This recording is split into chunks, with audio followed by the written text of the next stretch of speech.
بسم اللہ الرحمن الرحیم۔ محترم ناظرین، السلام علیکم۔ ایک مرتبہ حضرت عیسیٰ بن مریم علیہ السلام کسی پہاڑ کی چوٹی سے گزر رہے تھے۔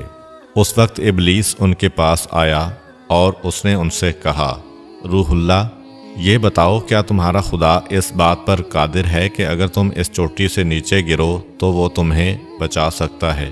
حضرت عیسیٰ علیہ السلام نے کہا، جی ہاں، میرے رب کو یہ قدرت حاصل ہے۔ ابلیس نے کہا، یہ بات حق ہے اور آپ اپنے اس دعویٰ میں سچے ہیں تو آپ اپنے آپ کو اس پہاڑ کی چوٹی سے گرا دیں، میں دیکھتا ہوں کہ آپ کا رب آپ کو مرنے سے کیسے بچاتا ہے۔ حضرت عیسیٰ علیہ السلام نے محسوس کیا کہ شیطان لعین انہیں ناجائز وسوسہ میں مبتلا کرنا چاہتا ہے۔ انہوں نے اس سے کہا، لعین، کیا تو چاہتا ہے کہ میں اپنے رب کی آزمائش کروں؟ یہ علیحدہ بات ہے کہ مجھے اس بات کا یقین ہے کہ میرا خدا میری حفاظت کرے گا۔ اللہ کا ہر فرمان برحق ہے اور ہمیں اس میں شک کرنے کی کوئی گنجائش نہیں ہے، لیکن میں خدا کی آزمائش نہیں کرتا۔ کچھ دنوں بعد ابلیس ان کے پاس آیا اور ان سے کہا، عیسیٰ علیہ السلام، تم تو اللہ ہو کیونکہ تم مردے زندہ کرتے ہو اور غیب جانتے ہو اور لوگوں کو غیب کی خبریں دیتے ہو۔ حضرت عیسیٰ علیہ السلام نے اس کی بات کاٹتے ہوئے کہا، لعین، تو جھوٹ بکتا ہے، میں خدا کا مستجاب الدعوات بندہ ہوں۔ اللہ میری دعائیں قبول کرتا ہے اور اسی کے حکم سے مردے زندہ ہوتے ہیں، اور جہاں تک غیب کی باتوں کا تعلق ہے تو خدا مجھے غیب کی اطلاع دیتا ہے، میں لوگوں کو اس کی خبر دیتا ہوں۔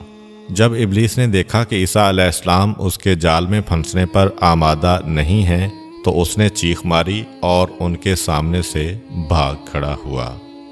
ابو نصر نشاپور کا ایک سلطان ہو گزرا ہے۔ ایک مرتبہ وہ لاؤ لشکر سمیت اپنے دارالحکومت میں داخل ہو رہا تھا کہ ایک مکان سے قاری کی آواز نے اسے چونکا دیا۔ ابو نصر قرآن سننے کے لیے رک گیا۔ قاری نے دلسوز آواز میں سورہ آل عمران کی آیت نمبر 26 کی تلاوت کی، جس کا ترجمہ یہ ہے، آپ کہہ دیں کہ اے اللہ، تو ہی مالک الملک ہے، تو جسے چاہے سلطنت عطا کرے اور جس سے چاہے سلطنت چھین لے، اور جسے چاہے عزت دے اور جسے چاہے ذلت دے، تمام بھلائی تیرے ہاتھ میں ہے، بے شک تو ہر چیز پر قدرت رکھتا ہے۔ اس آیت مجیدہ نے سلطان کے دل پر گہرا اثر کیا۔ وہ یہ آیت سن کر کانپ اٹھا، گھوڑے سے اترا اور رکوع کیا، پھر سجدہ بجا لایا۔ کچھ عرصہ بعد اس قاری کی وفات ہو گئی۔ اس کے ایک دوست نے خواب میں قاری کو دیکھا کہ خدا نے اسے جنت میں عظیم مقام عطا کیا ہے۔ اس نے قاری سے پوچھا کہ تجھے یہ مقام کس وجہ سے نصیب ہوا ہے؟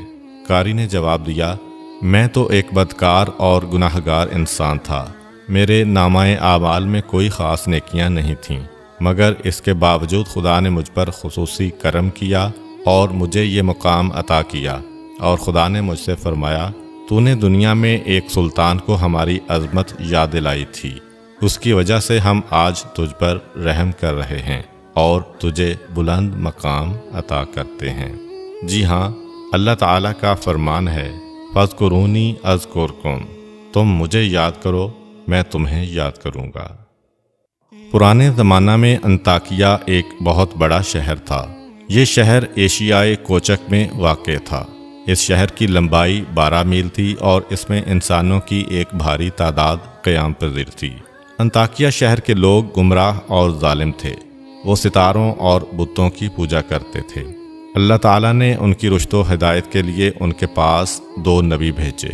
اہل شہر نے ان کی تکذیب کی تو ان کی تقویت کے لیے تیسرے رسول کو وہاں بھیجا گیا۔ چنانچہ تینوں انبیاء نے لوگوں کو خدا کے راستہ کی دعوت دی اور شہر کے گوشہ گوشہ میں انہوں نے تبلیغ دین کی، لوگوں کو توحید کی دعوت دی، معاد اور یوم قیامت سے آگاہ کیا اور انہیں عذاب خداوندی سے خبردار کیا۔ اہل شہر بڑے بدبخت تھے۔ 3 انبیاء کی مشترکہ تبلیغی کوششوں کا ان پر کوئی خاص اثر نہ ہوا اور پورے شہر میں صرف 40 افراد نے ہی دعوت حق کو قبول کیا۔ شہر کے دوسرے لوگوں نے تینوں انبیاء اور ان کے پیروکاروں کو پکڑ کر انہیں سخت اذیتیں دیں اور ظلم کی انتہا یہ کی گئی کہ ان مظلوموں کی گردن میں سوراخ کر کے اس میں رسیاں ڈالی گئیں اور شہر کے ظالم لوگ رقص بسمل سے لطف اندوز ہوئے۔ اس شہر میں ایک مرد مومن رہتا تھا جس کا نام حبیب النجار تھا۔ وہ ان انبیاء پر ایمان لایا تھا، لیکن وہ اپنے ایمان کو مخفی رکھتا تھا۔ وہ شہر میں بڑھئی کا کام کرتا تھا۔ اسے جو مزدوری ملتی تھی وہ اس کو 2 حصوں میں تقسیم کرتا تھا۔ ایک حصہ اپنے اہل خانہ کو کھلاتا تھا اور دوسرا حصہ غرباء و مساکین میں تقسیم کرتا تھا۔ جب حبیب النجار کو اس ظلم کا پتہ چلا تو انہوں نے اپنی قوم کو تبلیغ کرتے ہوئے کہا، اے میری قوم، ان رسولوں کی پیروی کرو، ان کی اتباع کرو جو تم سے کوئی اجر نہیں مانگتے اور وہ راہ راست پر ہیں، اور میں کیوں نہ اس ذات کی بندگی کروں جس نے مجھے پیدا کیا ہے اور جس کی طرف تم سب کو پلٹ کر جانا ہے۔ کیا میں اس ذات کے علاوہ کسی کو معبود بناؤں؟ جبکہ اگر خدائے رحمان مجھے ضرر پہنچانے کا ارادہ کر لے تو ان کی شفاعت مجھے کوئی فائدہ نہیں دے سکتی اور نہ وہ مجھے چھڑا سکتے ہیں۔ تب تو میں صریح گمراہی میں مبتلا ہو جاؤں گا۔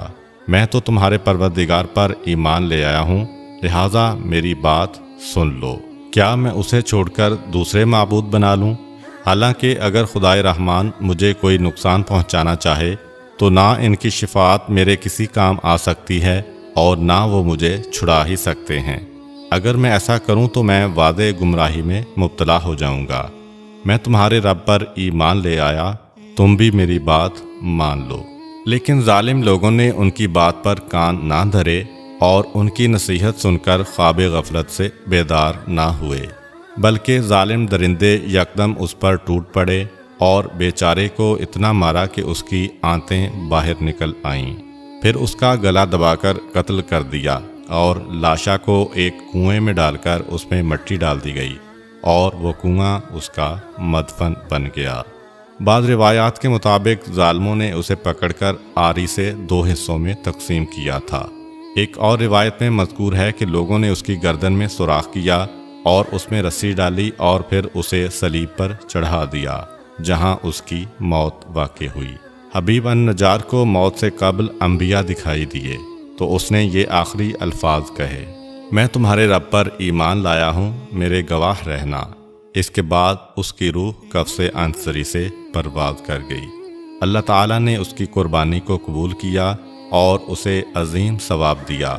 اس کی روح جیسے ہی جسم سے جدا ہوئی تو اسے جنت بھیج دیا گیا، جیسا کہ قرآن مجید بیان کرتا ہے۔ حبیب النجار کو نیک انجام مبارک ہو۔ امید کرتا ہوں کہ آپ کو آج کی ویڈیو اچھی لگی ہوگی۔ اگر آپ کو ہماری ویڈیو اچھی لگی ہے تو ویڈیو کو لائک کریں اور مزید اس طرح کی ویڈیوز دیکھنے کے لیے ہمارا چینل سبسکرائب کر لیں۔ ملتے ہیں نیکسٹ ویڈیو میں، اجازت دیجیے، اللہ حافظ۔